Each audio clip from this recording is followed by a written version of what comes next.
constant chase for money, external validation, always checking my weight on the scale, how popular I was, the attention from men, the status symbols, the achievements. Living that way, nothing was ever enough. I was constantly chasing the next dopamine high and letting cortisol run the show, which skews our perception of time.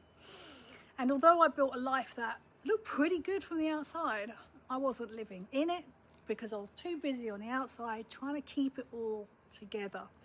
It was exhausting, and it had me disconnected from my body, my wisdom, and my rhythm. The fallout, my moods were way harder to control. I let my emotions make decisions for me, and I was hooked on instant fixes for every discomfort I felt, which meant I never gave space to anything, and everything piled on top of everything else until I felt I had no room to breathe. I was living in reaction, not rhythm. And I know you know this. That is a shitty way to live. But somewhere underneath all of that noise, the busyness, the distraction, was a voice. A deep knowing in my bones. A voice that told me this wasn't meant for how I was to live. And there was another way. That voice reminded me of my medicines: space, stillness, solitude, and the art of leaning back instead of constantly forcing, cajoling, and pushing my way through life.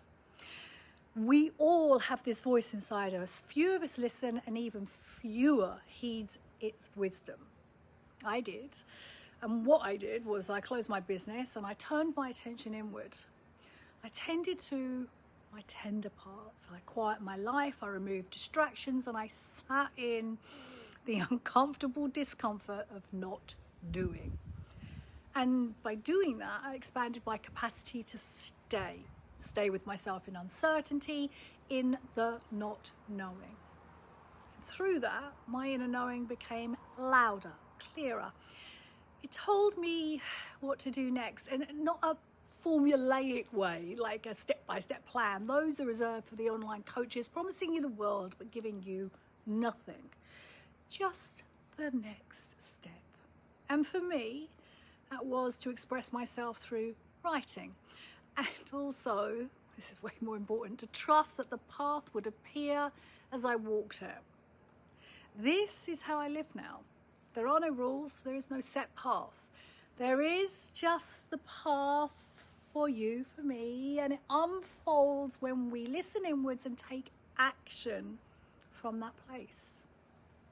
This is the work of the Unhurried Woman, and from August the 29th to the 31st, we gather together for 3 days to unhook from urgency, to stop chasing what looks good on the outside, and return to the rhythm that makes life feel good on the inside.